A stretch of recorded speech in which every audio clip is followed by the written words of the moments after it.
Phạt nha. Đề nghị các thí sinh giữ trật tự. Và bây giờ ban tổ chức sẽ đưa ra quyết định của thi như sau. Ban tổ chức sẽ đưa ra các câu hỏi, thí sinh có thể là trả lời thì hãy nhanh tay trả lời. Nếu trả lời sai thì quyền trả lời sẽ dành cho các thí sinh còn lại. Nếu trả lời đúng sẽ giành được 10 điểm cho mỗi câu hỏi. Thí sinh nào trả lời được nhiều nhất giành được điểm cao nhất và tham gia cuộc thi ở cấp tỉnh. Và các thí sinh đã rõ chưa nhỉ? Dạ, chúng em rõ rồi ạ. Này, nói thì rõ thì hợp phải nói rõ. Chứ bảo thì là thức cá đến giờ cái cân nam rồi.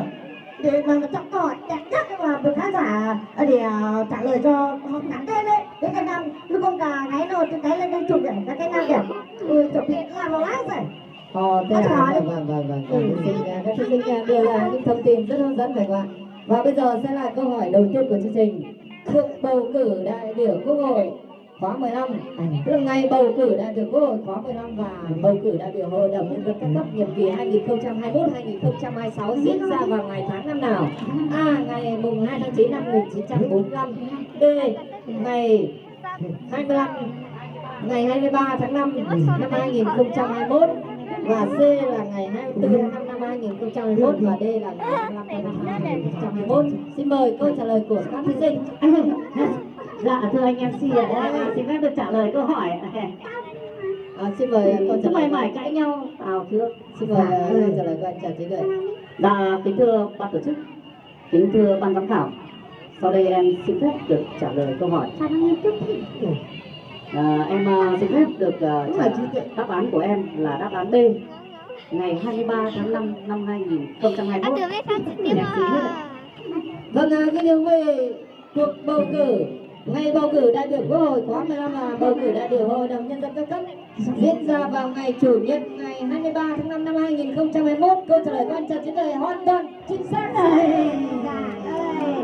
Câu này mình biết mà. Xin các bạn giám khảo ra câu hỏi dễ dàng như thế ai không trả lời được. Chẳng qua là ta chưa kịp giơ tay thôi.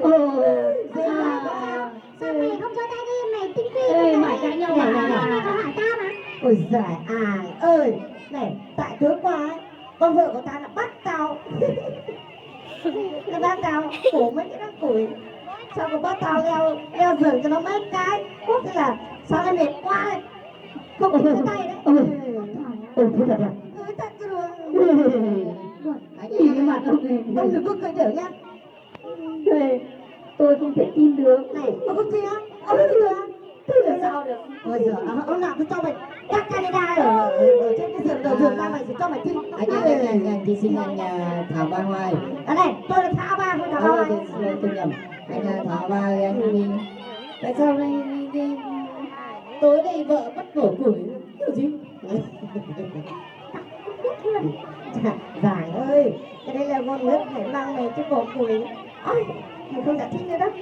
Để bớt ông Mày ơi, ở nhà mày còn cấp Canada. Chưa, thằng này không tin ta bảo nào, cứ làm mày lát xe, tao cho mày xem này. Mới đầu nha, tao cho hai cái ăn cơm gặp nhau này. Cái thứ hai là cho hai cái Cho tao đi. Thôi các thí sinh ơi. Và bây giờ các thí sinh có muốn tham gia trả lời các câu hỏi nữa không? Anh làm nhanh để em lấy giải về. Em còn mắc nước của em. cái gì đặt câu hỏi thí sinh có muốn lấy chồng đại biểu Quốc hội không? Có thu. Mưa nước luôn. Đúng rồi, đại biểu Quốc hội 18 tuổi như 85 tuổi. Bầu vào được đại biểu Quốc hội và Hội đồng nhân dân các cấp là những người thật sự có đức có tài, những người thật sự uy tín, những người xinh gái hơn cả thị chức. Xinh gái thì em tuyệt tác. Này, nhìn mặt bà nhanh như quả. Tá tổ phấn đỏ gì? Anh em còn đang nhiều đây. Và bây giờ xin mời quý vị cùng đến với câu hỏi số 2. Câu hỏi thứ hai có nội dung như sau. Cuộc tổng tuyển cử đầu tiên của Quốc hội Việt Nam diễn ra vào ngày tháng năm nào? A. Ngày 2 tháng 9 năm 1945. B. Ngày 6 tháng 1 năm 1946 và C là ngày 1 tháng 6 năm 1946. Chị Thủy Trương ơi, sao chị giơ tay nhanh đấy? Sao phải giơ tay nhanh đấy? Lần này em phải giơ tay trước cho các anh, hai thằng này nhanh lắm. Em là phụ nữ yêu những đầu tư nên em phải giơ tay cho các anh ạ. Vâng, xin mời thí sinh Lò Thị Và Thủy sau Trương. đây em xin được trả lời đáp án của em là đáp án A, ngày mùng 2 tháng 9 năm 1945. Tưởng gì sai rồi. Đi học thì ngu hơn thầy giáo rồi, cái này thì ta chẳng đánh chết rồi. Vâng, kính thưa quý vị, câu hỏi của chương trình có nội dung như sau. Tân Phát xin đọc lại. Ngày tổng tuyển cử đầu tiên của Quốc hội Việt Nam diễn ra vào ngày tháng năm nào? A. Ngày 2 tháng 9 năm 1945. B. Ngày mùng 6 tháng 1 năm 1946. Và C là ngày mùng 1 tháng 6 năm 1946. Thí sinh Lò Thị Thủy Trương đưa ra đáp án A, tức là ngày 2 tháng 9 năm 1945. Câu trả lời hoàn toàn không chính xác. Ta biết ngay là sai rồi. Biết sai mà.